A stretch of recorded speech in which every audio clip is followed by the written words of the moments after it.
नमस्कार दोस्तों, study IQ YouTube channel पर आप सभी का स्वागत है। मैं वासु। हमारी चल रही थी रेलवे की सीरीज। रेलवे सीरीज का आज ये हमारा डे 14 है। अपना टारगेट ये है कि 90 डेज में हम लोग कंप्लीट मैथ को कवर कर लें। जितने भी चैप्टर रेलवे में पूछे जाते हैं वो सारे के सारे चैप्टर एक डिटेल मैनर में हम लोग यहाँ पर डिस्कस करेंगे। इससे पहले 13 सेशन हो चुके हैं। उसमें हमने क्या देखा, तो मेंसुरेशन 3D अपना कंप्लीट हो गया, उसके बाद परसेंटेज कंप्लीट हो गया, उसके बाद अपना बोर्ड मास कंप्लीट हो गया। फिर स्टार्ट किया था प्रॉफिट एंड लॉस, लाभ और हानि को। प्रॉफिट एंड लॉस की आज ये हमारी सेकेंड क्लास है। तो यहां से आपको दिख रहा होगा डे 14 है। रेलवे एग्जाम के लिए आपकी सीरीज चल रही है। कंप्लीट सिलेबस को हम 90 डेज में कवर करेंगे। चैप्टर अपना लाभ और हानि। अब देखो ये किस किस के लिए हेल्पफुल है, तो ध्यान रखना कि रेलवे तो अपने सेंटर में है ही है, इसके अलावा स्टेट लेवल की जितनी भी एग्जाम होती हैं, फॉर एग्जांपल पटवारी, ग्राम सेवक, आपकी LDC की जो स्टेट लेवल पर एग्जाम्स होती हैं, जेल प्रहरी की जो एग्जाम होती हैं, SI की, कांस्टेबल की, इन सारी की सारी एग्जाम्स को भी ये अपना सिलेबस कवर कर लेगा। प्लस में जो बच्चे SSC और बैंक की तैयारी करना स्टार्ट करना चाह रहे हैं या जिन्होंने अभी स्टार्ट किया है वो भी इन सीरीज को देखें। यकीनन उनकी मैथ्स के अंदर भी इंप्रूवमेंट होगा। अब एक दो जरूरी बात कर लेते हैं। देखो ये है आपके सामने टेलीग्राम। टेलीग्राम क्या है भाई? व्हाट्सएप, फेसबुक, इंस्टाग्राम, इनकी तरह एक आपकी ऐप है। प्ले स्टोर पर जाएं, वहां से टेलीग्राम को आप डाउनलोड करें। टेलीग्राम में जैसे ही आप सर्च करेंगे वासु स्टडी IQ, तो आपको टेलीग्राम का चैनल मिलेगा। इस चैनल पर अगर आप देखते हैं तो आपको डेली बेसिस पर अपनी जो क्लासेज होती हैं उनकी एक तो लिंक मिल जाएगी। जैसे मान लो किसी बच्चे ने कुछ क्लासेस मिस कर दी, अब वो YouTube पर ढूंढ रहा है लेकिन YouTube पर नहीं मिल रही। प्लेलिस्ट वैसे बना रखी है मैथ्स बाय वासु सर नाम से, लेकिन फिर भी मान लो उस बच्चे को प्लेलिस्ट नहीं मिल रही है तो वो क्या करे, टेलीग्राम पर जाए। ऊपर की तरफ जैसे जैसे वो मूव करेगा, डे 1, डे 2, डे 3 या पुराने जितने भी चैप्टर हैं वो भी उसको मिल जाएंगे।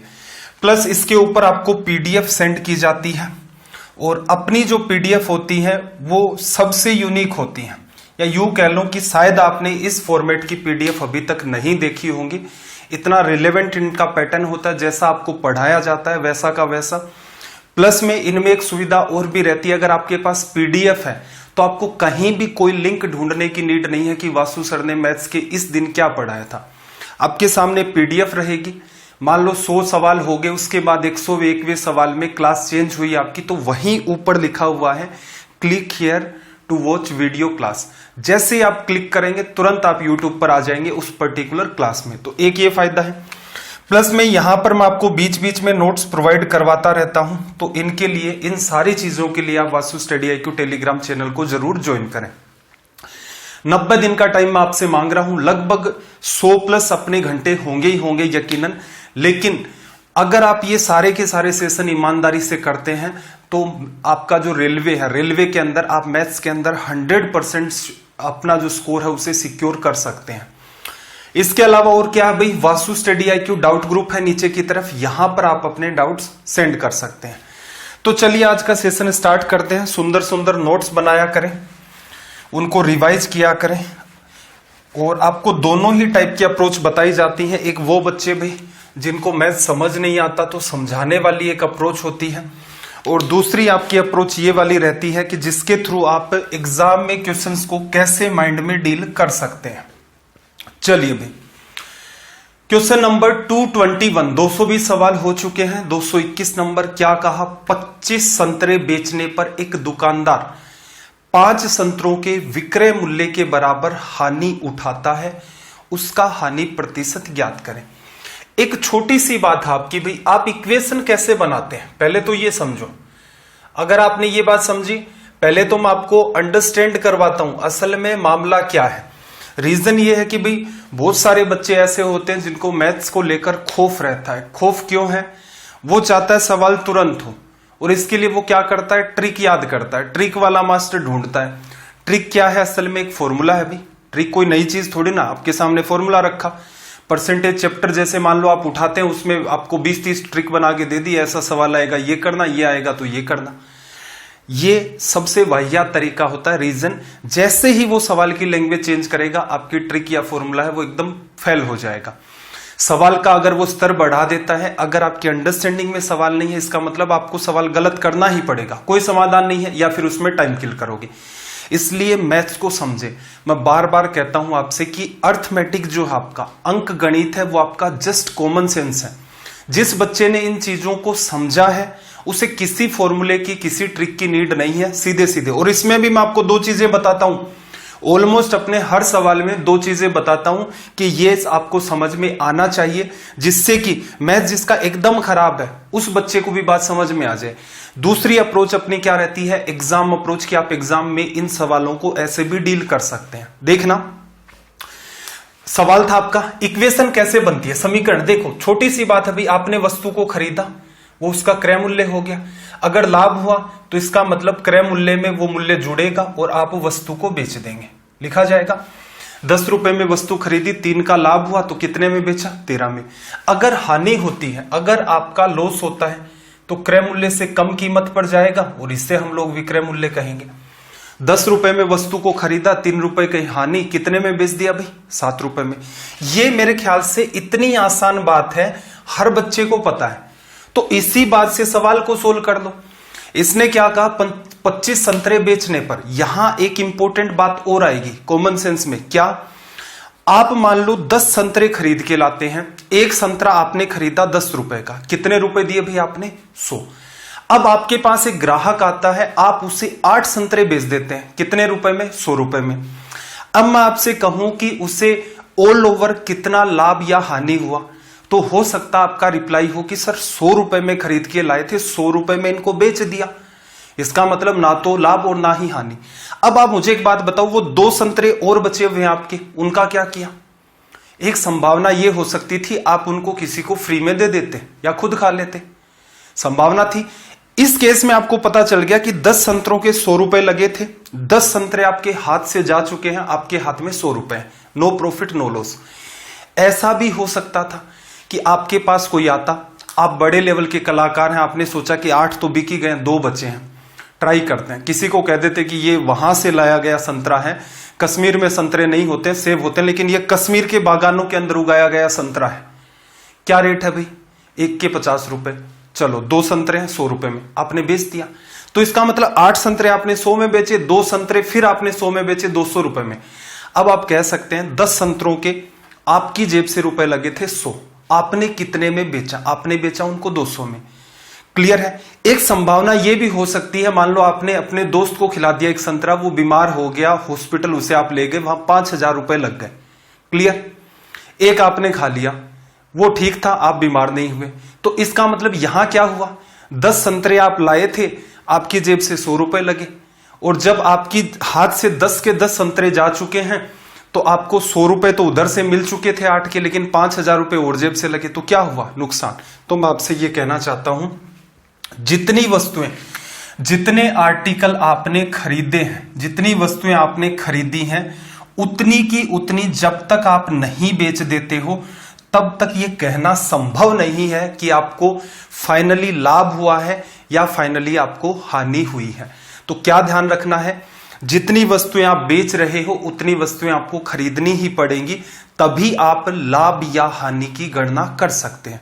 ये कॉमन सेंस की बात है, ये इतनी आसान चीज है जो हर बच्चे को पता है। सवाल पर आ जाएं भाई, 25 संतरे बेचे, एक संतरे की सेलिंग प्राइस, ज्यादा दिमाग ही नहीं लगाते, एक संतरे की सेलिंग प्राइस एसपी ही मान लो, तो 25 को कितने में बेचेगा, 25 गुना एसपी।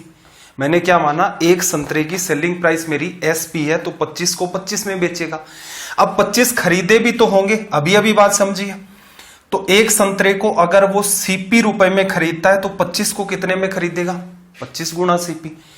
अब इससे क्या हुआ, 5 संतरों के विक्रय मूल्य के बराबर हानि, हानि हुई तो इसका मतलब माइनस, कितने के बराबर भाई, 5 संतरों का विक्रय मूल्य, 5 की सेलिंग प्राइस। ये लो आपने यहां पर रख दी, बन गई इक्वेशन। सोल्व कर दें, देखना 25 गुणा में सीपी बराबर, ये पार्ट उधर चला जाएगा, एसपी कॉमन, 5 और 25 आपका 30 गुणा में आपका एसपी। अगर मैं सीपी अपोन में एसपी लिखना चाहूं तो देखना 30 बटा में 25, एसपी तो नीचे आ गया, 5 से काटोगे 6 बटा में 5, 6 डिवाइड बाई 5, क्या हुआ 6 रुपए में वस्तु खरीदी जाती है, 5 में बेच दी जाती है, 1 की हानि। लॉस परसेंट की बात करूं तो 1 का लॉस 6 पर। टेबल आपको याद करने के लिए मैंने कहा था, मेरे ख्याल से याद कर ली होगी, 16/2/3%। चलो इतनी बात आपको समझ आ गई है तो एग्जाम अप्रोच पर आ जाते हैं। ये इंपॉर्टेंट है, टाइम बचाएगी ये। देखो काम ये का यही ध्यान रखना है, जितनी वस्तुएं खरीदी उतनी की उतनी आपको बेचनी पड़ेगी। लाभ होता है तो क्या करते हो, हानि होती है तो आप क्या करते हो। बस इसमें जो सवाल की आपकी कंडीशन होती है, इससे आप अपनी सहूलियत के हिसाब से डील कर लेते हो। कंडीशन क्या, 1 रुपए में 1 वाली बात, इससे आपको जस्टिफाई करवाना है। कैसे भाई, ये बात समझ में कैसे आएगी। इसने कहा 5 संतरों के विक्रय मूल्य के बराबर हानि, तो आप क्या करो, 1 संतरे का विक्रय मूल्य 1 रुपए है। क्लियर। अब यहां से क्या फायदा होगा, 25 संतरे बेचे, कितने रुपए में बेचे भाई, 25 संतरे कितने रुपए में बेचे, 25 रुपए में। और ऐसा करने पर 5 संतरों के विक्रय मूल्य, 5 का विक्रय मूल्य कितना, 5 रुपए। इसकी हानि हो गई, 25 में बेचता है, 5 रुपए की हानि हो गई, तो खरीदा कितने में, 30 में खरीदा, तभी तो 5 डाउन करोगे। 5 का नुकसान 30 पर, 5 का नुकसान 30 पर काटोगे अगर 5 से, तो 1 का नुकसान 6 पर, 16/2/3%। मेरे हिसाब से ये सवाल आप माइंड में डील कर सकते हैं, मगर ध्यान रखना ये बेसिक बात है, ये एन वाली बात जो मैंने आपको एक्सप्लेन की है वो आपको आनी चाहिए। कुछ भी नहीं समझ में आ रहा है, समीकरण बना लो, क्योंकि रीजन ये है कि एग्जाम में तो चलो फिर भी ऐसे ही सोल्व करना पड़ेगा। कुछ नहीं समझ में आए, कुछ बेहतर करना चाहते हो तो ये तरीका, ये भी अगर एकदम पकड़ में आ गया तो फिर सवाल को निपटाओ माइंड में। चलो भाई बात समझ आ गई होगी। अगले सवाल पर आ जाते हैं। ये कई कॉमन सवाल हैं जो कई बार रिपीट हो चुके हैं एसएससी और बैंक में। चलो भाई अगले सवाल की बात कर लेते हैं।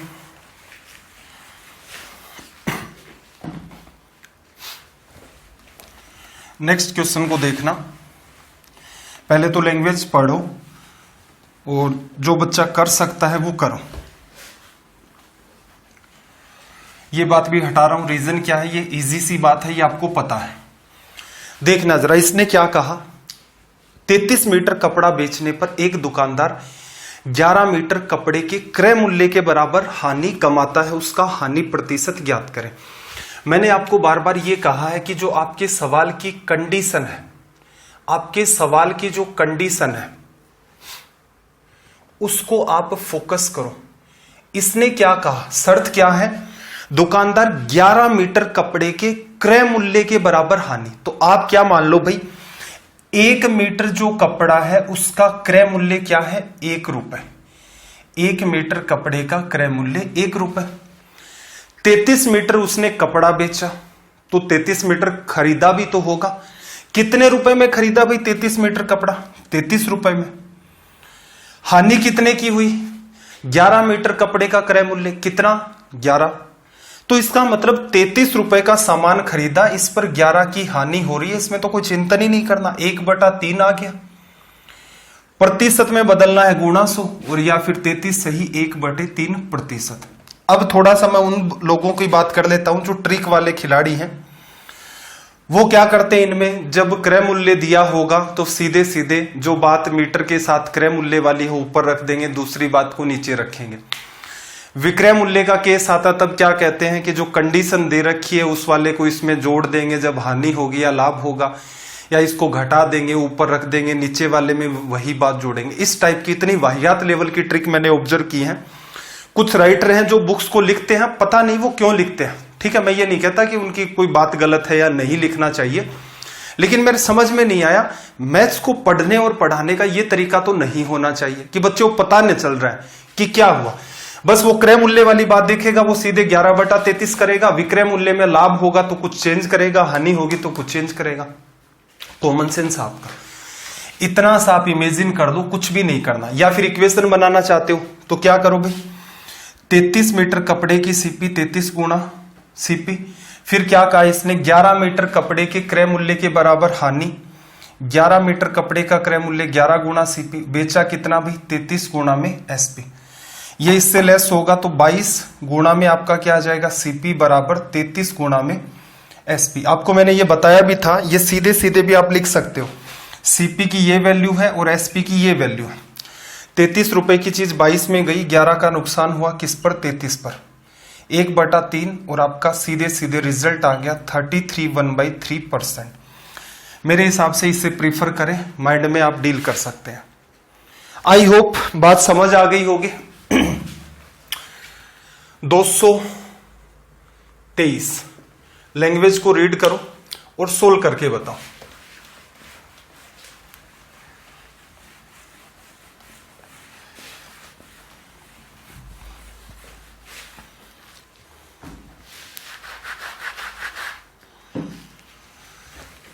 देखना भाई क्या रिजल्ट आया।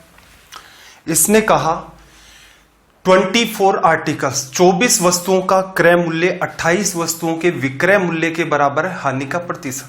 कुछ करना ही नहीं था, 24 वस्तुओं का क्रय मूल्य, 24 का मतलब गुणा क्रय मूल्य सीपी बराबर किसके बताया भाई इसने, 28 वस्तुओं का विक्रय मूल्य सेलिंग प्राइस। आपको क्या कहा था, सीपी अपॉन एसपी लिखोगे तो 28/24, तो आप कह सकते हैं सीपी के सामने ये बात, एसपी के सामने ये बात। तो आप ऐसा भी लिख सकते हो, 28 में खरीदा 24 में बेचा, कितने की हानि, 4 की, किस पर, क्रय मूल्य पर। 4/28 1/7 टेबल कहा था परसेंटेज में याद कर लेना, जिससे एग्जाम में अच्छा खासा फायदा हो, और इसी को आगे सोल्व करते हो तो 14.14%। ये आपका रिजल्ट हो गया। कुछ सोचना ही नहीं था। एग्जाम में कैसे कर सकते थे भाई, 24 का क्रय मूल्य बराबर 28 का विक्रय मूल्य। क्रय मूल्य के राइट साइड में जो बात है, रटना नहीं है, रीजन क्या है आपको बताया कि ये चीज बार बार आती है। सीपी अपॉन एसपी आप लिखेंगे, एसपी नीचे आ गया, राइट साइड में 28 अपॉन में 24, ये फॉर्मेट बनता है। इसलिए हम लोग सीधे ही क्या कर देते हैं, 24 का सीपी बराबर 28 का एसपी, सीपी की वैल्यू 28, एसपी की वैल्यू 24। 28 में खरीदा 24 में बेचा, 4 की हानि 28 पर, 1/7 14.14%। माइंड में किया जा सकता था इस सवाल को भी। चलिए भाई 224 सवाल नंबर 224 अटेम्प्ट करके देखो अगर बात बन रही है तो। सवाल नंबर 224,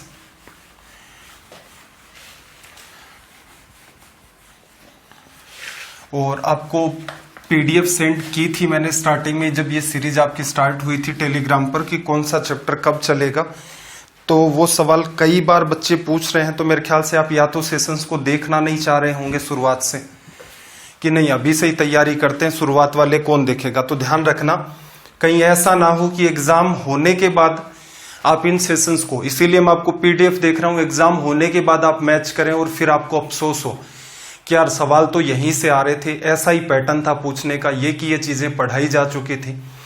अगर हम टीचर के लिए 100 घंटे निकाल लेते तो हमारा फायदा हो जाता। और अच्छी बात यह है कि यहां पर ये स्टडी आईक्यू ने आपके लिए फ्री ऑफ कॉस्ट, याद रखना फ्री में बहुत सारी चीजें मिल जाती हैं लेकिन जेन्युइन नहीं मिलती। यूट्यूब पर आपको बहुत लोग मिल जाएंगे, लेकिन मुद्दा ये है रेलवे की कुछ क्लासेस चलेंगी वो फ्री में चलेंगी, उसके बाद फ्री में नहीं चलेंगी। एसएससी की कुछ क्लासेस शुरुआत में चलेंगी फ्री के अंदर, फिर नहीं चलेंगी। बीच बीच में आपको एक एक चैप्टर का कुछ पार्ट उठा करके पेड का दिया जाएगा। तो हमने रेलवे के लिए कंप्लीट फ्री सीरीज स्टार्ट की है। यूट्यूब पर आओ, हर शाम 6 बजे देखो, कोई 10% का प्रोमो कोड नहीं लगाना, सीधे सीधे आओ, फ्री ऑफ कॉस्ट है। हाँ बस इसकी कदर कर लेना कि जो टीचर पढ़ा रहा है, कम से कम इतने सेशन हो चुके हैं, आपको समझ आ गया होगा कि किस डायरेक्शन में अपनी मेहनत चल रही है। 224 में देखना जरा, समान क्रय मूल्य वाली 14 घड़ियों को 450 रुपए प्रति घड़ी की दर से बेचने पर 4 घड़ियों के क्रय मूल्य के बराबर लाभ होता है। एक घड़ी का क्रय मूल्य, एक बात बताओ, एक घड़ी का विक्रय मूल्य कितना है भाई, 450। अगर आपको सीपी और एसपी का रेशियो पता चल जाए तो सवाल आपके लिए आसान होगा। एक तरीका तो यह था अपना शुरुआत वाला इक्वेशन के हिसाब से, 14 वो चीज को इसने क्या किया, बेचा, तो इसका मतलब खरीदा भी होगा, तो 14 का कॉस्ट प्राइस करने पर क्या हुआ, 4 जो घड़ियां उनके क्रय मूल्य के बराबर लाभ, ये पूरा का पूरा क्रय मूल्य, 4 का जितना क्रय मूल्य है उसके बराबर लाभ, ये आपकी सीपी टोटल, इसमें लाभ जोड़ दिया तो एसपी आएगी। घड़ियां कितनी बेची हैं इसने भाई 14, तो 14 का एसपी। पीछे 2 सवालों में बात आ चुकी है तो मेरे ख्याल से अंडरस्टैंड कर सकते हो। सोल्व करोगे तो देखना यहां से क्या आया 18, 14 एंड 4 18 का सीपी बराबर 14 का एसपी। सीपी वर्सेज अगर आप एसपी निकालना चाहें, सीपी वर्सेज एसपी 14 अपॉन में 18, 2 से कैंसिल आउट करोगे 7 डिवाइड बाई 9, क्या आ गया, सीपी क्या था, एक घड़ी की कीमत 14 वॉचेस थी तो इनटू में 14 किया, एसपी क्या था, एक घड़ी का विक्रय मूल्य। एक घड़ी का विक्रय मूल्य दिया कितना हमें, एक घड़ी का विक्रय मूल्य हमें दिया 450 रुपए, किससे गुणा किया भाई 50 से, तो इसको भी 50 से गुणा कर दोगे, 7 5 35 और एक 0, ये लो आपका रिजल्ट हो गया। ठीक है, ये तो अपना इक्वेशन का फॉर्मेट। सेकंड फॉर्मेट की बात कर लेते हैं। अब पहले 450 रुपए वाली बात को साइड में करो, ठीक है। 14 घड़ियों को बेचने पर 4 घड़ियों के क्रय मूल्य के बराबर लाभ होता है। 4 घड़ियों के क्रय मूल्य क्या माने, एक घड़ी का क्रय मूल्य 1 रुपया है, ठीक है भाई। अब 4 घड़ियों का क्रय मूल्य कितना हो गया आपका 4 रुपए, ठीक है। 14 घड़ियों को खरीदा होगा तो खरीदा कितने रुपए में होगा भाई 14 रुपीज में, बेचा कितने में होगा, 14 घड़ियों को 14 रुपए में उसने खरीद लिया, 4 घड़ियों की जो कॉस्ट प्राइस है उसके बराबर लाभ हुआ, 14 में खरीदा, 4 का लाभ लिया, कितने में बेच दिया 18 में। सिंप्लीफाई किया 7:9, बात यही है, कोई चेंज नहीं है। बस एक मैंने आपको कहा कि एक आर्टिकल के साथ कंडीशन को डील कर दे जाओ, सवाल आपका तुरंत खत्म होगा। कंपैरिजन करें, नो किसको बता रहा भाई 450 को 50 से गुणा किया, इसको भी कर दो, ये लो 350। तो मेरे हिसाब से एग्जाम में यही बात आपको लिखनी थी। सीपी और एसपी का रेशियो निकालेंगे, 14 वॉचेस हैं, सीपी 14 हो गई, 4 का प्रॉफिट हो गया, 18 में बेच दिया, रेशियो 7:9, 9 450 को, 7 350 को, हो गया सो। चलो भाई सवाल नंबर 225, सवाल नंबर आपका 225।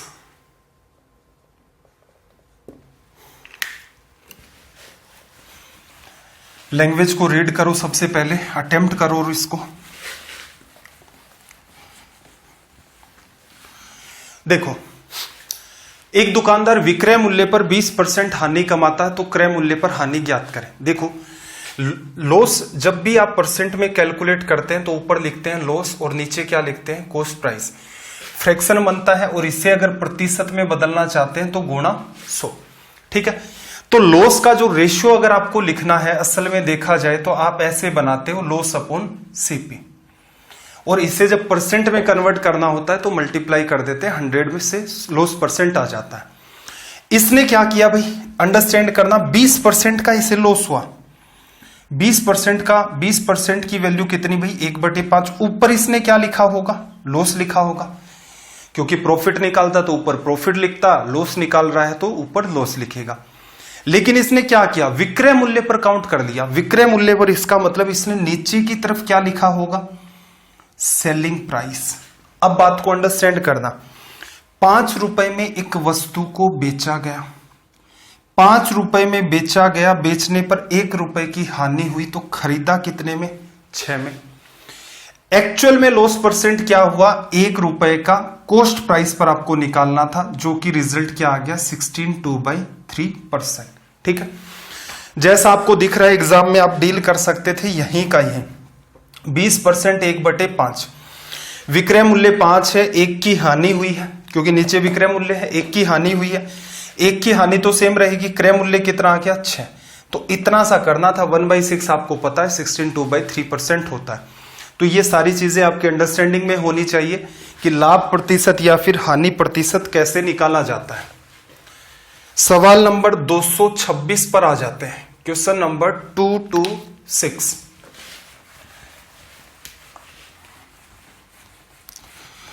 और आपको जो पीडीएफ दे रखी है, लिंक कोई बात नहीं है, आप क्लासेस की नहीं शेयर करें चलेगा, लेकिन जो आपको मैं ग्रुप पर और जो आपका टेलीग्राम चैनल है उस पर पीडीएफ आपको जो मैं प्रोवाइड करवाता हूं, तो आप एटलीस्ट उन पीडीएफ्स को शेयर कर दिया करें। जो भी बच्चे तैयारी कर रहे हैं, आपके नोन है या जो भी आपका सोशल मीडिया प्लेटफॉर्म है, वहां पर एटलीस्ट उनको शेयर कर दिया करें। देखो इसने क्या कहा, एक दुकानदार विक्रय मूल्य पर 40% लाभ कमाता है, क्रय मूल्य पर लाभ। अब बात को अंडरस्टैंड करना, 40% आप क्या लिखते हो भाई, 40 बटा में 100, 20 से कटेगा 2/5, या फिर ऐसा लिख सकते हो 20% आपका 1/5 होता है, 20% 1/5, 40 क्या होगा जस्ट डबल, तो 2 से गुणा करोगे 2/5। इसने रेशियो तो बनाया होगा इस हिसाब से 40% का 2/5। ऊपर क्या लिखा होगा भाई, इसने ऊपर प्रॉफिट लिखा होगा, रीजन प्रॉफिट फाइंड करना है।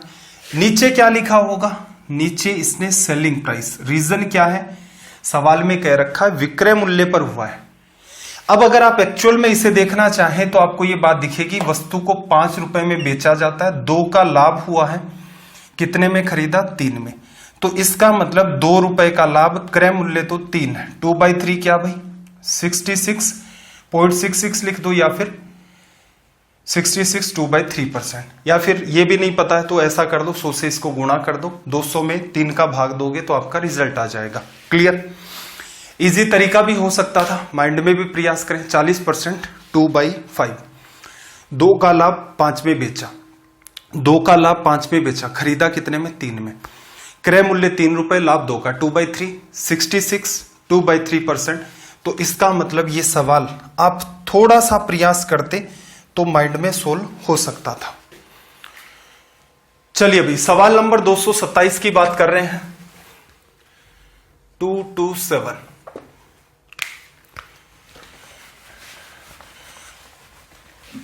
और 1-2 कलाकार बच्चे कह रहे थे सर आप मोटिवेट नहीं करते। एक मुझे थोड़ी सी बात बताओ, आप छोटी सी बात बताओ, बेरोजगारी से बड़ा और क्या मोटिवेशन हो सकता है? आपको मोटिवेट होना पड़ रहा है, देखो विडंबना कैसी आ गई है, पढ़ाई के लिए मोटिवेट होना पड़ रहा है।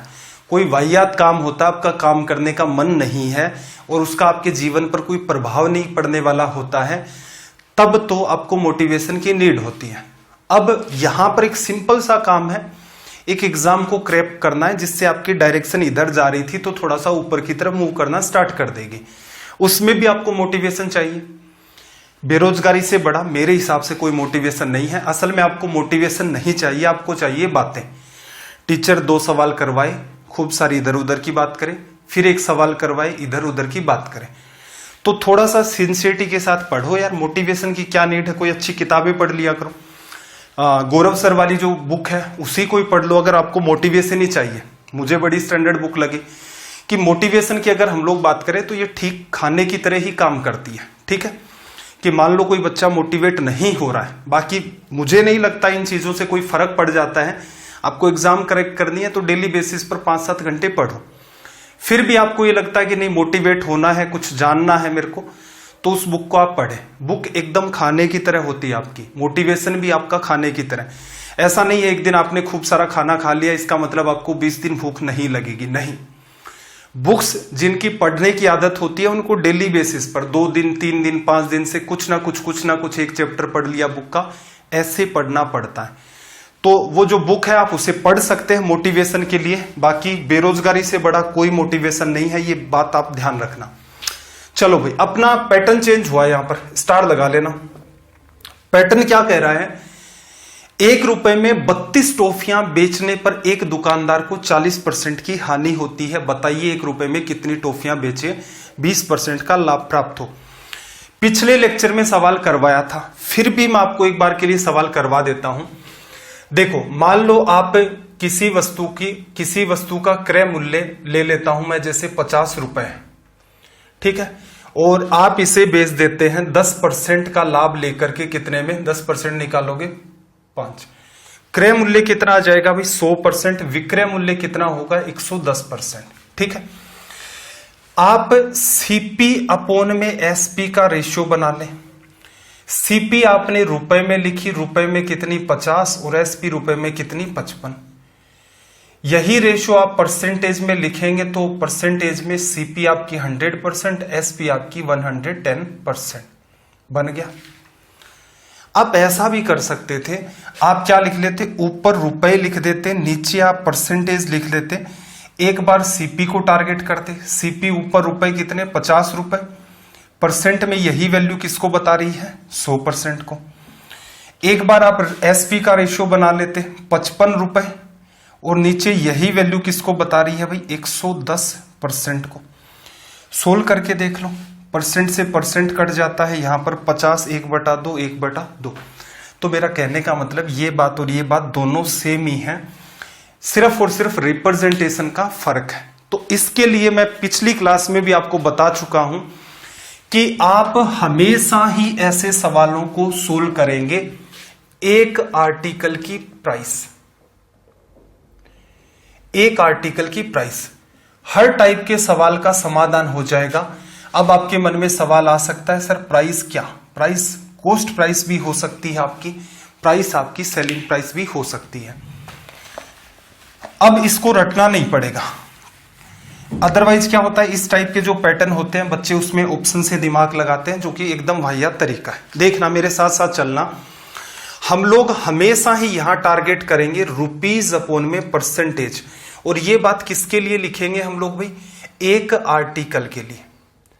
रेशियो मैंने अभी अभी आपको फिर से बनाकर दिखाया है, पिछला सेशन जरूर देखें अगर नहीं देखा है तो। 1 रुपए में 32 टॉफियां बेचने पर एक टॉफी की कीमत कितनी है अभी, टारगेट क्या करेंगे यहां पर, एक टॉफी, एक टॉफी की कीमत कितनी भाई 32 टॉफियां 1 रुपए में, एक की कीमत 1/32 रुपए आ गई।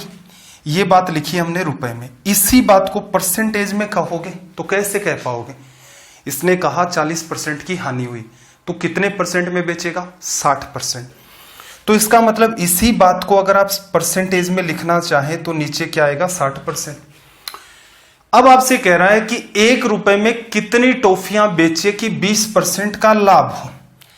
मैं मान लेता हूं 1 रुपए में वो X बेचते, तो एक टॉफी की कीमत कितनी हो गई भाई 1/X। इसी को परसेंटेज में लिखना है तो क्या लिखोगे 20% का लाभ, 100% सीपी और 20% मतलब 120% एसपी। बन गई इक्वेशन। एग्जाम में हमेशा ही आपको ये वाला पैटर्न फॉलो करना है, वो चाहे कुछ भी कह दे, हानि पर बेचे, क्रय मूल्य पर, लाभ पर, विक्रय मूल्य, कोई भी कैसी भी चीज दे दे, कितने भी रुपए दे दे, कितने भी आर्टिकल दे दे, एक लाइन के अंदर ये आपका पैटर्न बनता है। अब आप पर डिपेंड करता है कि आप इसे सीधा सीधा आंसर निकाल सकते हैं या इसको और भी ज्यादा सोल्व करना पड़ेगा। देखो 60% 120% 2 बार कटा, 1/32, 32 नीचे आएगा, ये नीचे ऑलरेडी 2 है, किससे कट गया भाई 32 से 16 बार। यहां बचेगा 1/32, 1/x। देखोगे गौर से तो x की वैल्यू कितनी 16। तो एग्जाम में हमेशा ही ये कैसे भी सवाल बना दे, कितने भी टिपिकल बना दे, एक लाइन के अंदर आपको इनका सॉल्यूशन निकालना है। कि सीधे सीधे अगर कटिंग करने में भी और समझदारी दिखाओगे तो आपका मामला और आसान हो जाएगा। ये बात लिखी, इसके बाद आपको सिर्फ इसका आंसर लिखना है। चलो भाई, इस पैटर्न पर पहले मैं आपको कई सारे सवाल करवाता हूं जिससे आपकी कमांड यहां पर डेवलप हो। सवाल नंबर 228 की हम लोग बात कर लेते हैं। Question number 228।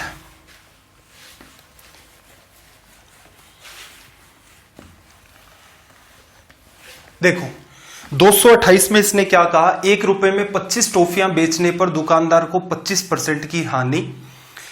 1 रुपए में कितनी टॉफियां बेचे उसे 25% का लाभ। एक टॉफी को टारगेट कर लो, 1 रुपए में कितनी बेची भाई 25, एक की कीमत कितनी आ गई 1/25। परसेंटेज में किसे बता रहा है ये तो रुपए में हो गई। परसेंटेज में अगर इसी बात को लिखोगे 25% का लॉस, इसका मतलब 100% सीपी, 25 का लॉस, एसपी कितनी भाई 75। आगे इसने कहा 1 रुपए में कितनी बेचे, फिर से सेलिंग प्राइस 1 रुपए में मैं मान लेता हूं वो एक्स बेच दे। करवाना क्या इससे 25% का लाभ। ये सेलिंग प्राइस रुपए में है, 25% का लाभ लोगे तो 125% आपका यहां से आ जाएगा। परसेंट हमेशा ही खत्म होता है। 25 से काटा 3 बार, 25 से काटा 5 बार। अब देखना ये 25 नीचे आएगा नीचे आएगा, 5 से काटोगे 5, 1 में 3 गुणा 5 15, 1 में x की वैल्यू यहां से सीधे सीधे आपकी कितनी आ जाएगी 15। आई होप बात समझ आ गई होगी आपको। अगले सवाल को अटेम्प्ट करके बताओ आप लोग। 15 सेकंड का टाइम है।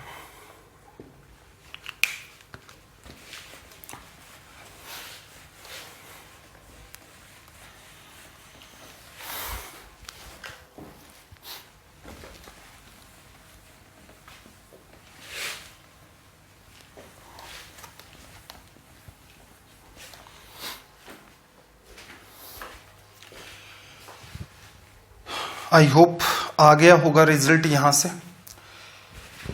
देखना क्या कहा इसने, 40 रुपए के 45 नींबू बेचने पर 20% की हानि, 24 रुपए में कितने नींबू बेचे उसे 20% का लाभ हो। तो यहां से देखो 45 नींबू की कीमत 40 रुपए, एक नींबू की कीमत कितनी होगी 40 बटा में 45। सिंपल सी बात। ये क्या आ गया विक्रय मूल्य, बेच रहा है ना, एक नींबू के बेचने की ये रेट चल रही। ऐसा करने से क्या हुआ 20% की हानि। तो इसका मतलब 100% की जो चीज थी वो कितने रुपए में बिक गई आपकी 80% में। क्लियर। 24 रुपए में कितने बेचे, 24 रुपए में x बेच लो। x नींबू की कीमत 24 रुपए, एक नींबू की कीमत 24 बटा में x। ये वो कीमत है, इस पर अगर वो बेचता है तो 20% का लाभ, 20% मतलब 120%। काटें 40% से कट रहा है, परसेंट तो हमेशा ही खत्म होगा। 40 से काटा 2 बार, 40 से काटा 3 बार। ये 45 नीचे आएगा, 3 से काटोगे तो ये आपका 15। फिर देखना जरा यहां से 8 से ऊपर के ऊपर चल रहा है, 8 से काटा 3 बार, 8 से कट गया आपका 5 बार। फिर 5 से काटोगे तो ये 3 बार। अब देखो 1 बटा में 3 गुणा 2 6, 1/6 बराबर 3x आपका नीचे आ जाएगा, x इधर भेज दो, 6 गुणा 3 18। ठीक है। अगर कैलकुलेशन में कंफर्ट नहीं हो तो आप अपने हिसाब से कर सकते हैं। कॉन्सेप्ट इतना ही है, एक ही लाइन का कॉन्सेप्ट है। चाहते तो यहां भी आंसर निकल सकता था 1/6 3/x, सीधे सीधे पता चल रहा है ये उधर गुणा हो जाता है, x की वैल्यू तुरंत आपकी 18 आ जाती। दूसरी लाइन आपको लिखने की नीड नहीं थी। 230 को अटेम्प्ट करके बताओ। फिर से आपके पास वही 15 सेकंड का टाइम है।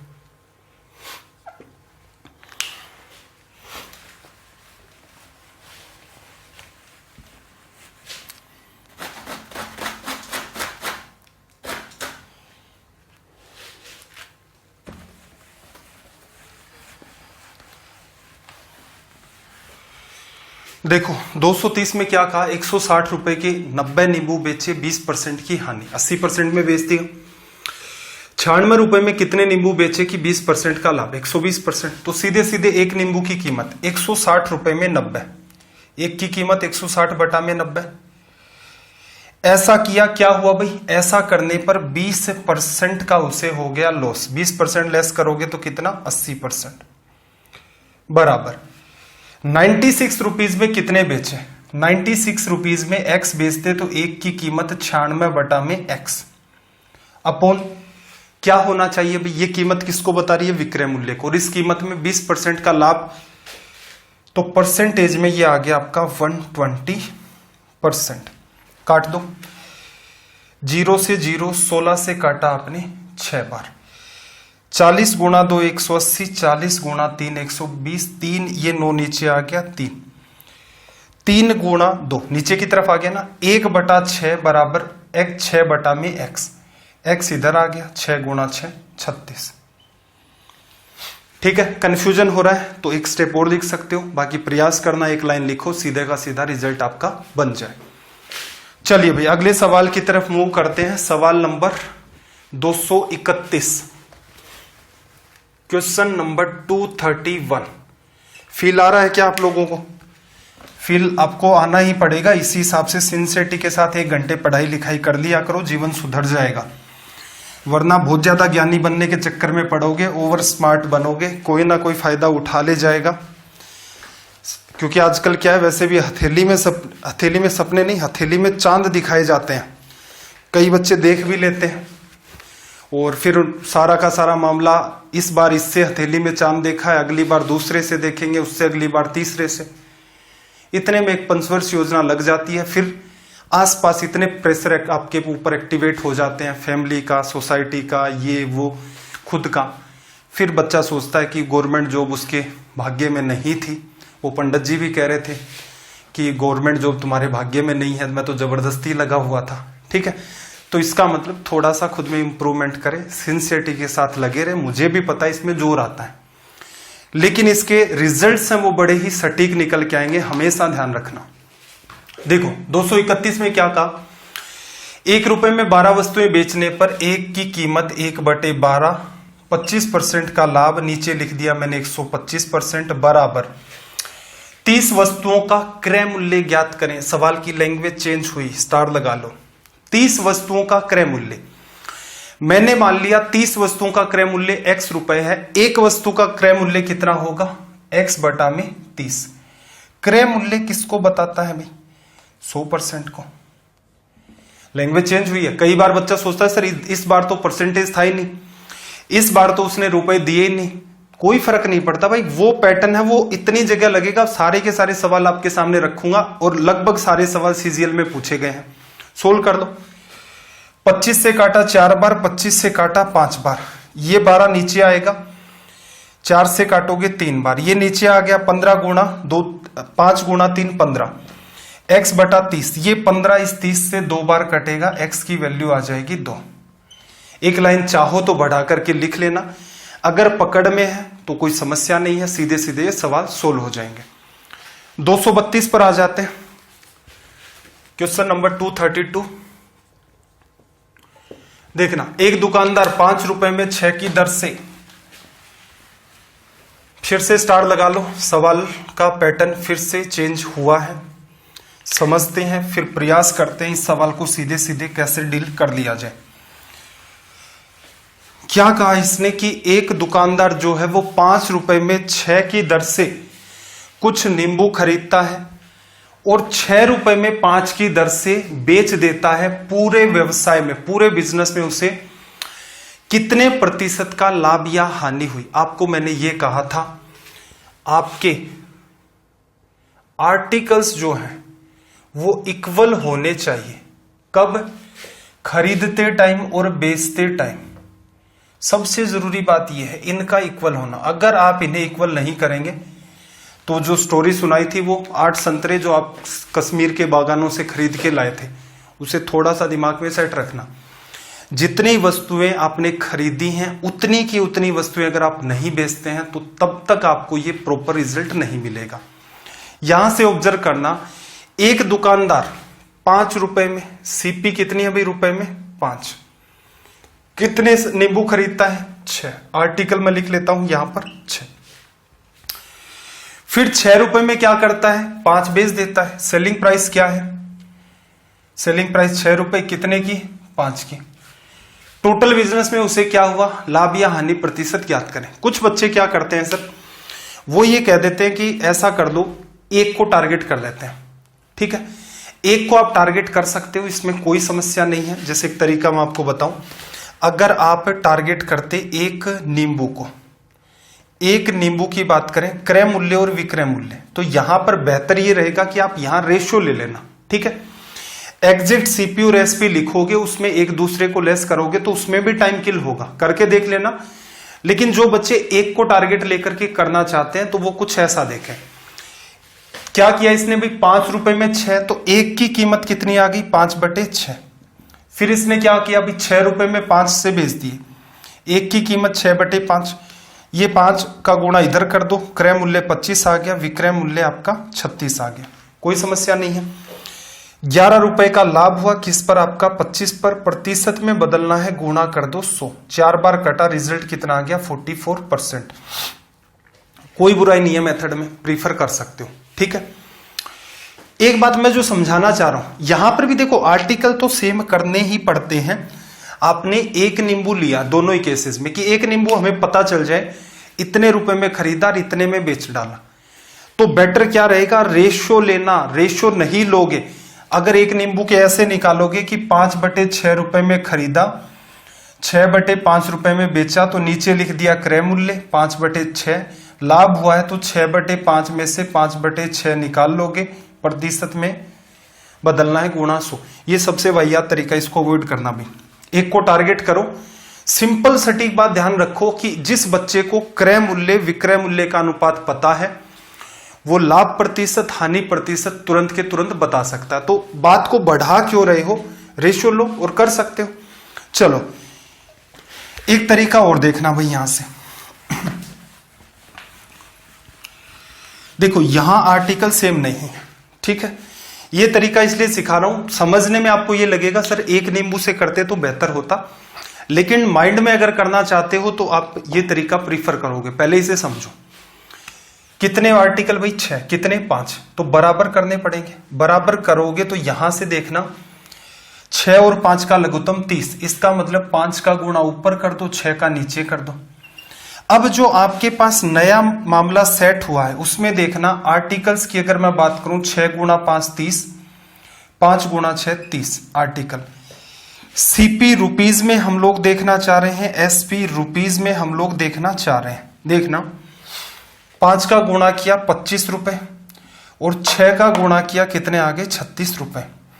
इसका मतलब 30 वस्तुओं को 25 रुपए में खरीदता है, 30 वस्तुओं को 36 रुपए में बेच देता है। लाभ कितने का भाई 11 रुपए का। प्रॉफिट परसेंट की बात करें तो 11 रुपए का लाभ हुआ है, 25 पर प्रतिशत में बदलना है गुणा 100, 44%, ठीक है। अब फिर सवाल आएगा सर ये एक लाइन तो ये लिखी फिर दूसरी लिखी, तो इससे फायदा क्या हुआ। देखो यहां से आपको एक कंक्लूजन निकालना है। एक तरीका मैंने आपको सिखा दिया कि कोई समस्या नहीं है, एक वस्तु को लो, एक वस्तु के ऊपर कॉन्सेप्ट है, धड़ल्ले से आपका काम करता है और इजी वे में डील कर सकते हो। दूसरा आपका तरीका मैंने आपको यह सिखाया। अब देखना, असल में देखो वस्तुएं बराबर करने के लिए आपने गुणा किया, ये नीचे वाला 5 था, ऊपर गुणा हुआ ये आपका वस्तुएं 30 हो गई, ऊपर वाला 6 नीचे वाले 5 से या नीचे पूरी लाइन से गुणा हुआ, वस्तुएं बराबर हो गई।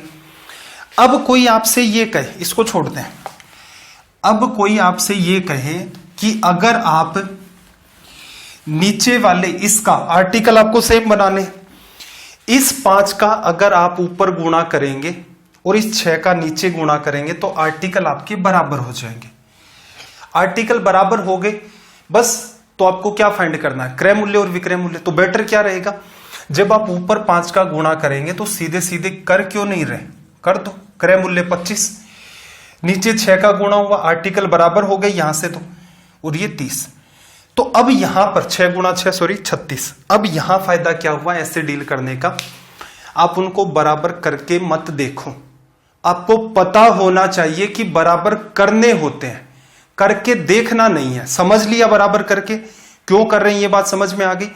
अब आपको पता चल गया कि यहां इनका लघुत्तम मान लो, या इसको 5 से इसको 6 से गुणा कर देंगे, वस्तुएं बराबर हो गई हैं। इसके ऊपर दिमाग मत लगाओ, 5 का गुणा इधर होगा तो सीधे सीधे 25 बना दिया, 6 का गुणा होगा सीधे सीधे 36 बना दिया। असल में हो क्या रहा है, क्रय मूल्य के जो रुपए हैं वो दूसरी तरफ की वस्तुओं से गुणा होते हैं, विक्रय मूल्य आपको निकालना, इसके साथ जो रुपए हैं वो दूसरी तरफ की वस्तुओं से गुणा होते हैं।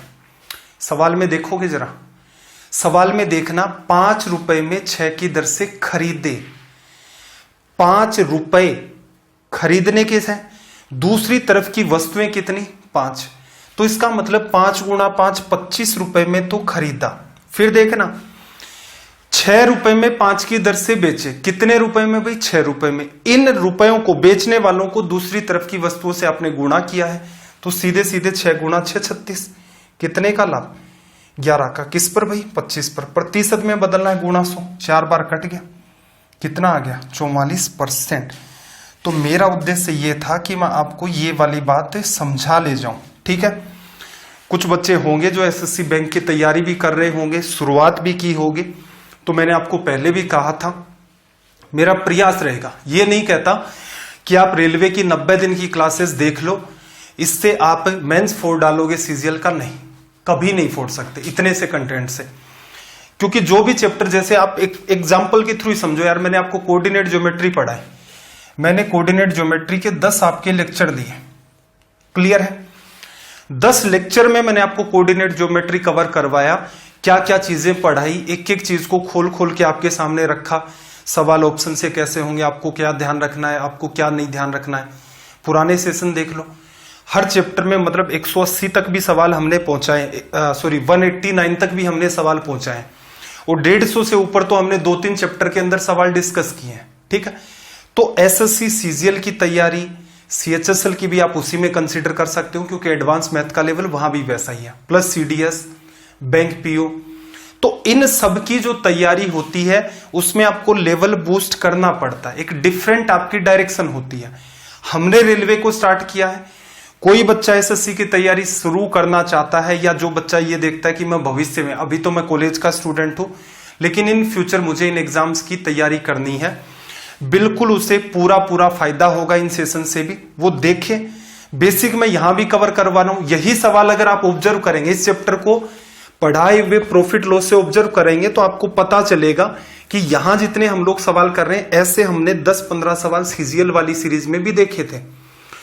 तो ये सारा का सारा आपका बेसिक है। प्रयास मेरा दोनों ही रहेगा कि पहले बच्चे के बात पकड़ में आए, दूसरा जो बच्चे बैंक पीओ एसएससी इनकी तैयारी कर रहे हैं वो नया क्या सीखेंगे, तो भाई वो ऐसा करो, ये माइंड में करने वाला काम तो सीख ही सकते हो कि इजी मॉडरेट सवाल हैं, यही हम लोग यहां पर डिस्कस करते हैं। रेलवे में इजी सवाल आते हैं, फिर भी मॉडरेट भी डिस्कस करेंगे, और इनमें भी प्रयास ये रहता है कि माइंड अप्रोच क्या हो सकती है, जो आपको कोई नहीं बताता है, सब आपको सुंदर सुंदर राइटिंग में सोल्व करना बताते हैं। किसी के पास इतना टाइम है भी नहीं आपके लिए, बस सोल्व किया, चीखना चिल्लाना, साथ में सवाल को सोल्व कर देना और 5-5 सेकंड करते रहना। तो यूट्यूब के ऊपर ये चला है, सवाल को गौर से देखना। 10 रुपए में 11 की दर से नींबू खरीदे, 11 रुपए में 10 की दर से बेच देता है, पूरे व्यवसाय में कितने प्रतिशत का लाभ? आपको मैंने क्या कहा था, आर्टिकल सेम कर देना। दिमाग में मैप बना, सीपी रुपीज लिख रहे थे, एसपी रुपीज लिख रहे थे, सामने आर्टिकल। क्रय मूल्य के रुपए हैं उनको दूसरे आर्टिकल से गुणा करते थे, विक्रय मूल्य के जो रुपए थे उनको दूसरी तरफ के आर्टिकल से गुणा करते थे। क्रय मूल्य रुपए में है, बिल्कुल आपको रुपए में मिल जाता है, विक्रय मूल्य रुपए में है, बिल्कुल रुपए में मिल जाता है, आर्टिकल इक्वल हो जाते हैं। देखना, 10 रुपए में 11 की दर से खरीदे और 11 रुपए में 10 की दर से बेचती। 10 रुपए में खरीद रहा है, दूसरी तरफ के आर्टिकल कितने हैं, 10, तो 10 गुणा 10 100 रुपए में खरीद लिए सीपी। बेच रहे हैं वो रुपए देखो 11 रुपए में, दूसरे वाले आर्टिकल कितने, 11, 11 गुणा 11 121 सेलिंग प्राइस, 100 पर निकालनी है 21 का लाभ, इसी को प्रतिशत में कह सकते हो। ये हो गया डील करने का तरीका। तो मैं जो आपको सिखाना चाह रहा हूं, आपको मैंने एक के ऊपर भी टारगेट करके सिखाया कि जिस बच्चे के कुछ समझ में नहीं आ रहा वो ऐसा करो। सीपीएसपी क्या है, ये नींबू, एक नींबू के बारे में पता कर लो, कितने में खरीदा कितने में बेचा। 10 रुपए में 11 खरीदे, एक नींबू की कीमत 10/11। अनुपात, एग्जैक्ट वैल्यू नहीं निकालनी, अनुपात निकालो जिससे फायदा होगा। फिर 11 रुपए में 10 की दर से बेचे, 11/10, इधर 10 का गुणा हो गया, ये बात 100 बन गई। इस 11 को भी हटा दो, इधर से 11 का गुणा कर दोगे, या दोनों तरफ 10 का गुणा करते हुए 10 कट जाता है, ये 100 बनता है। 11 का दोनों तरफ गुणा करते हुए 11 कट जाता है, ये 11 गुणा 11 आपका 121 बन जाता है। कितने का लाभ भाई, 21% का दिख रहा है। ये वो अप्रोच है जो हेल्प करती है सवालों को माइंड में करने में। चलिए भाई, सवाल नंबर 234, सवाल का लेवल थोड़ा सा बढ़ाया गया है यहां पर, अच्छा सवाल है, आप कंसीडर कर सकते हैं।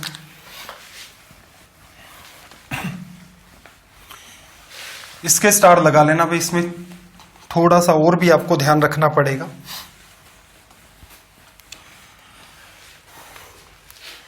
देखो, पहला केस क्या कहा इसने, एक दुकानदार 3 नींबू रुपए 2 की दर से खरीदता है, 3 नींबू 2 रुपए में। उतने के उतने नींबू वो क्या करता है, 3 रुपए में 2 की दर से खरीदता है, फिर उन्हें मिलाकर 1 रुपए में 1 की दर से बेच देता है। पूरे व्यवसाय में उसे कितने प्रतिशत की हानि या लाभ हुआ? आप टारगेट कर दो भाई 1 नींबू पर, ठीक है।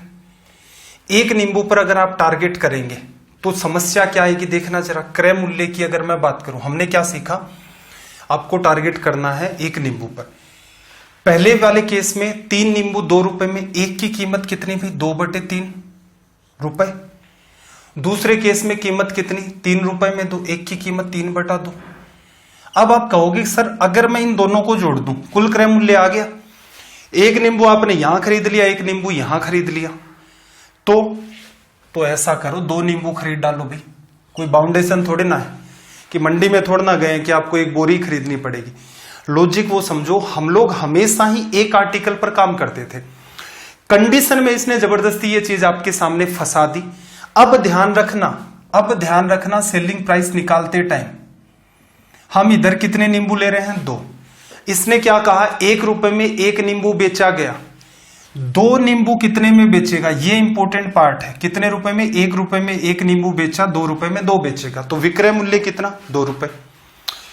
वस्तु इतने में खरीदी, वस्तु इतने में बेच दी। सिंप्लीफाई कर दें, इन सबको हटाना है, सभी को 6 से गुणा कर दो भाई, क्योंकि अनुपात में कोई फर्क नहीं पड़ता, लेफ्ट और राइट में सेम संख्या का डिवीजन करने पर और मल्टीप्लाई करने पर। 6 से गुणा किया 2 बार कट गया, 2 गुणा 2 4।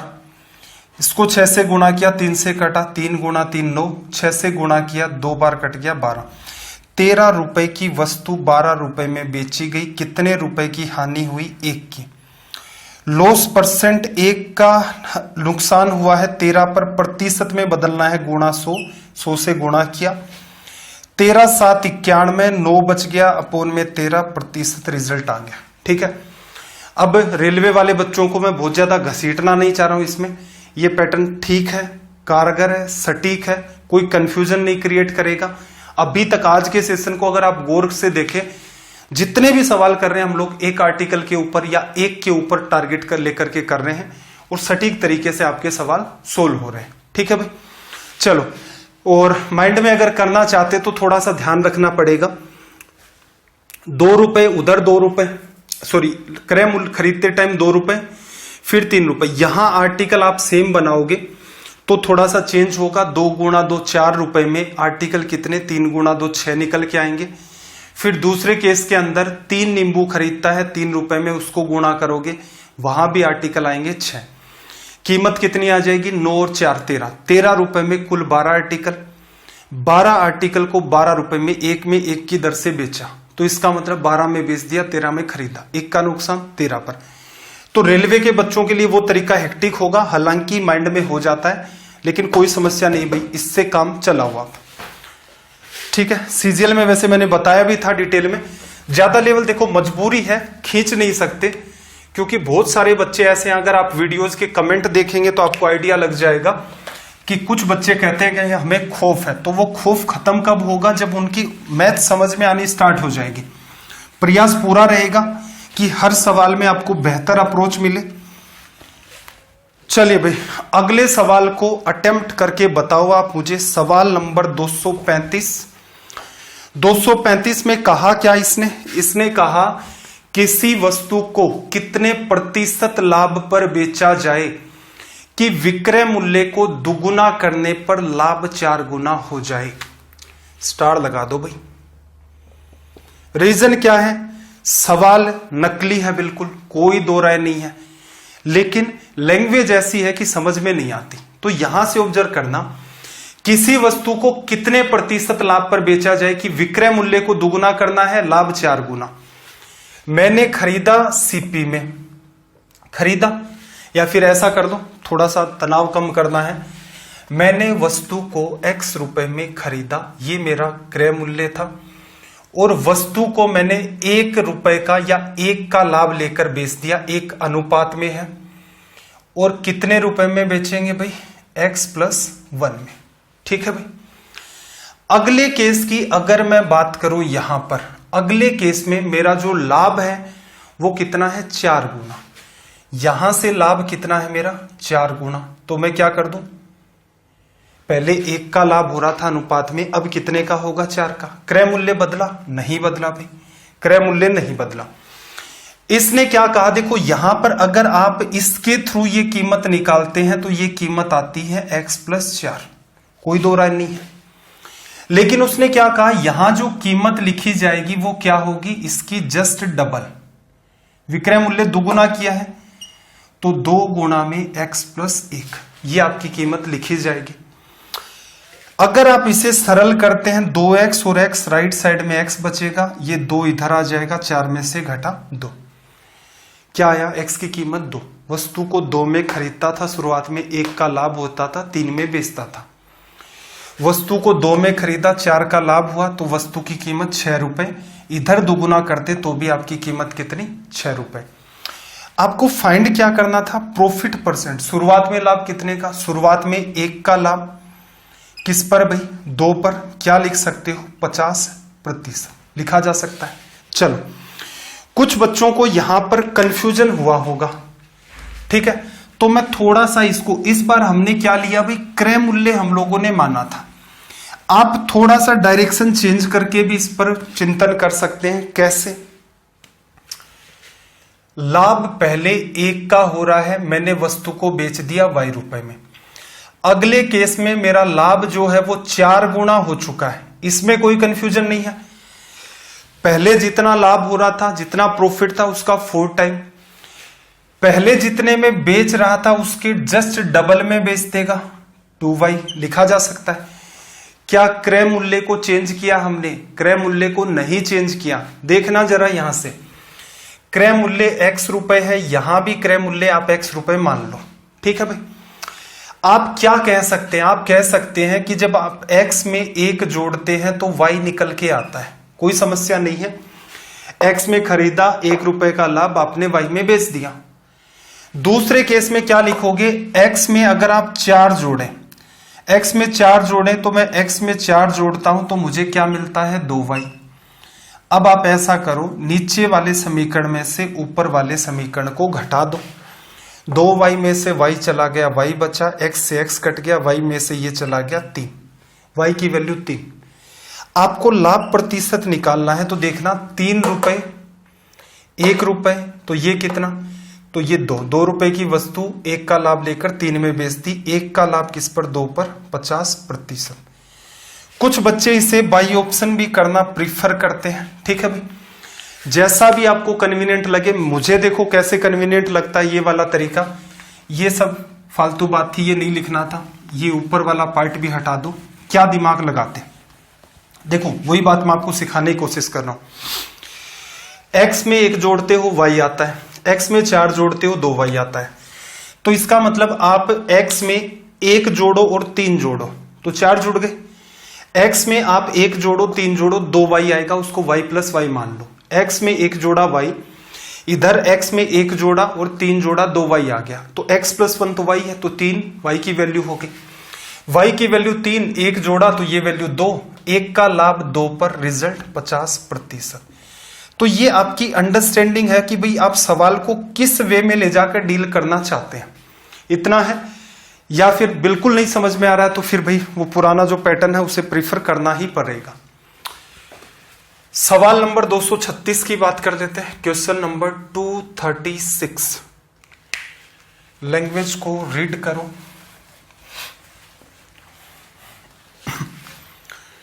फिर से वो इस टाइप के सवाल आ गए हैं अपने, जिनको आप सीधे सीधे देख करके भी हिट मार सकते हैं।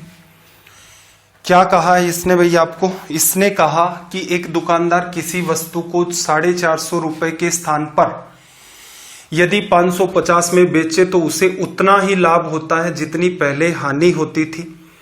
बताइए वस्तु का क्रय मूल्य कितना है। अब मैं थोड़ा सा आपको एग्जाम्पल से इस बात को अंडरस्टैंड करवाता हूं। एक वस्तु है 60 रुपए, इसका क्या है क्रय मूल्य। इसे अगर आप 10% लाभ पर बेचते हैं तो कितने में बेचेंगे भाई, इसे 66 रुपए में।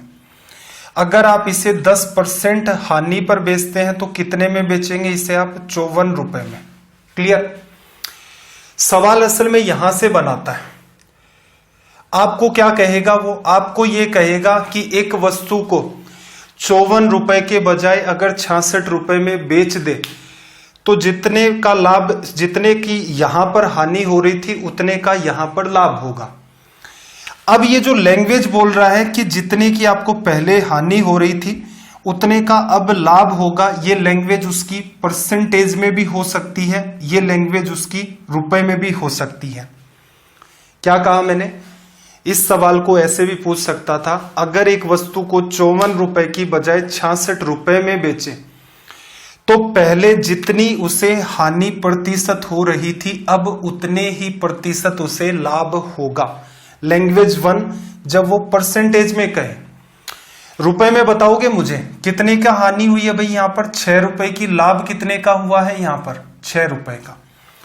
दूसरी लैंग्वेज, एक वस्तु को अगर 54 रुपए की बजाय 66 रुपए में बेचते तो पहले जितने रुपए की हानि हो रही थी बाद में उतने ही रुपए का लाभ हो जाता है।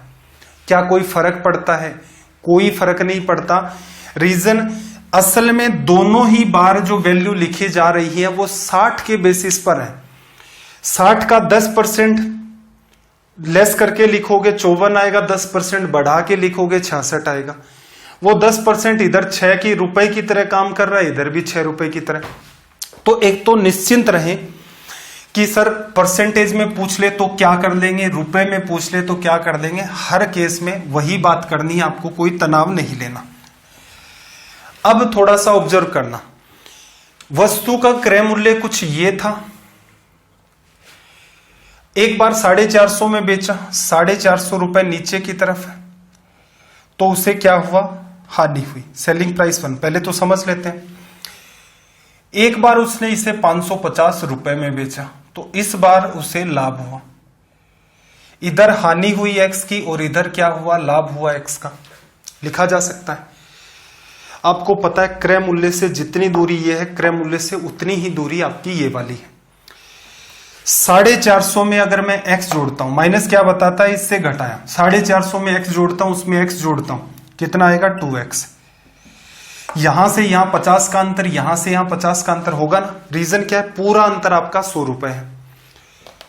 2x की वैल्यू 100, x की वैल्यू कितनी आ गई 50। या फिर कॉमन सेंस लगाओ, दोनों का अंतर कितना भी 450 और 550 का 100। कॉस्ट प्राइस इस सवाल में जितना लाभ हुआ उतनी ही आपकी हानि हो रही है, एकदम मिड में सेट है। या फिर आप कह सकते हैं कि अगर सीपी से एक नीचे जाओगे हानि होगी, एक ऊपर जाओगे। ये बात किसमें लिखी मैंने, रेशियो में। दोनों का गैप कितना भी 450 और 500, 550 का 100। एक दूरी ये, एक दूरी ये, 2 किसको बताता है 100 को, एक किसको बताएगा 50 को। 550 में से 50 घटा दो तो क्रय मूल्य आ जाएगा 400। 450 में 50 जोड़ दो तो भी आपका क्रय मूल्य आ जाएगा, सॉरी 500, ये गलत लिख दिया था ना, 500 रुपए लिखा जा सकता है। मेरे हिसाब से ये सवाल अगर आप डील करें, यही लैंग्वेज है तो माइंड में। रीजन, क्रय मूल्य एकदम बीच में बैठा हुआ है 550 और 450 के। रीजन, जितना लाभ प्रतिशत उतनी हानि प्रतिशत, दोनों को जोड़ दो, 2 का भाग दे दो, एकदम मिड वैल्यू आ जाएगी। 450, 550, 1000 बटा में 2 लिखा जा सकता है 500। दूसरा तरीका, 450, 550 के बीच का गैप कितना भी 100 का। 450 में 50 जोड़ा, उसमें 50 जोड़ा, इक्वल इक्वल लेना था। 450 में 50 जोड़ा तो सीधे सीधे आपका रिजल्ट क्या आ गया 500। तो मेरे ख्याल से आपको ये वाली बात है अच्छे से समझ आ गई होगी। चलो भाई एक सवाल और देख लेते हैं यहां पर। सवाल नंबर 237।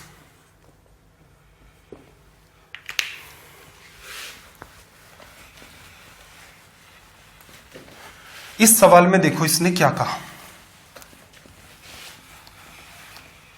एक दुकानदार यदि किसी वस्तु को 69 के स्थान पर 78 में बेचे तो पहले से होने वाले लाभ से दुगुना लाभ होता है। दोनों ही केसेस में लाभ हो रहा है। इसका मतलब अगर मैं ये क्रय मूल्य मानता हूं इस लाइन पर, तो पहले केस में जितना लाभ हुआ और दूसरे केस में जितना लाभ हुआ, ये मेरी क्या है सेलिंग प्राइस 1, ये मेरी सेलिंग प्राइस 2।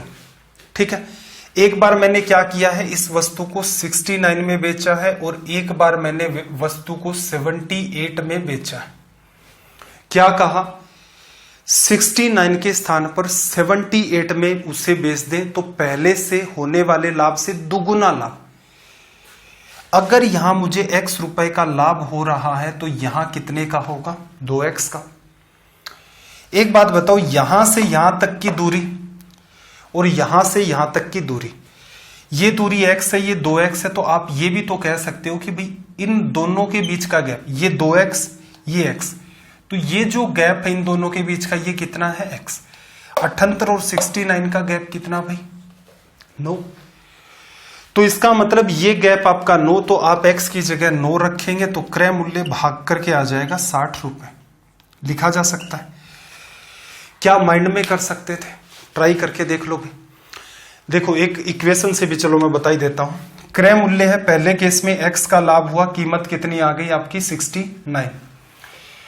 दूसरे केस में जरा देखना, क्रय मूल्य है, लाभ डबल हो गया, कीमत कितनी आ गई? 78। ठीक, या तो आप ऐसा कर दो कि भाई इसको 2 से गुणा कर दो, फिर घटा दो, 2 सीपी में से सीपी चला जाएगा, सीधे सीपी आ जाएगा। या फिर ऐसा करो, समीकरण 2 में से 1 को आपने घटाया, सीपी से सीपी कटा, 2x में से x चला गया, x बचा, 78 में से चला गया 9। ये वैल्यू आप इधर रख दो, क्रय मूल्य प्लस आपका 9 बराबर 69।